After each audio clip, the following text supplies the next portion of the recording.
سيدنا كريم صلى الله عليه وسلم سيدنا كريم صلى الله عليه وسلم سلسلہ شاذلیہ کے بزرگ حضرت ابو الحسن شاذلی رحمۃ اللہ تعالی علیہ نے لکھا ہے کہ جو شخص کسی مشکل میں پھنس جائے، اپنے معاملات میں خلل دیکھے، جب لوگ اس کے دشمن بن جائیں، جب حاسدین اس کے زیادہ ہو جائیں، جب اس کا معاملہ اٹک جائے،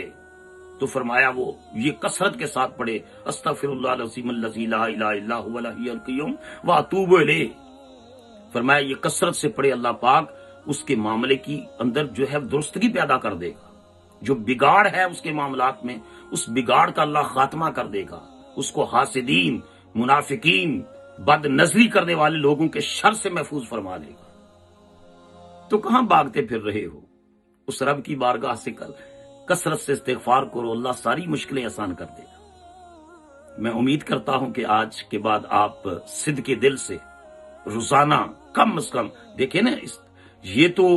ہم گناہگاروں کا ہے نا، صالحین بھی استغفار کرتے ہیں۔ نبی کریم علیہ الصلوۃ والسلام معصوم ہیں، حضور نے فرمایا میں روزانہ 70 بار اللہ کی بارگاہ میں استغفار کرتا ہوں کہ ایک مقام سے دوسرے مقام کی طرف صالحین کی ترقی ہوتی ہے۔ تو آج سے عہد کریں کہ ہم روزانہ 100 بار کم از کم، زیادہ کوئی کوشش کریں تو اور زیادہ برکت ہوگی، استغفر اللہ واتوب الیہ، استغفر اللہ واتوب الیہ۔ اس کو اپنا معمول بنا لیں، یقیناً ساری پریشانیاں دور ہو جائیں گی، ساری مشکلات آسان ہو جائیں گی، اور اللہ غیبی خزانوں سے جاب کا، کاروبار کا، اگر کاروبار ہے تو اس میں ترقی کا اللہ تعالیٰ اسباب پیدا کر دے گا۔ میں امید کرتا ہوں کہ انشاءاللہ آپ اس وظیفے کو کریں گے جو قرآن اور سنت کی روشنی میں ہے، تو آپ کے معاملات حل ہوں گے۔ اگر آپ کو یہ پیغام اچھا لگے تو آپ ہمارے اس چینل کو بھی سبسکرائب کریں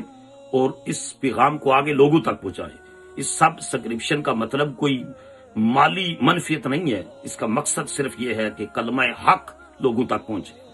اللہ کا پیغام لوگوں تک پہنچے، اور زیادہ سے زیادہ لوگ قرآن اور سنت سے وابستہ ہوں، اللہ اور اس کے رسول کے ساتھ وابستہ ہوں، اور اپنی مشکلات اس کی بارگاہ میں پیش کرے اور اسی سے اس کا حل چاہے۔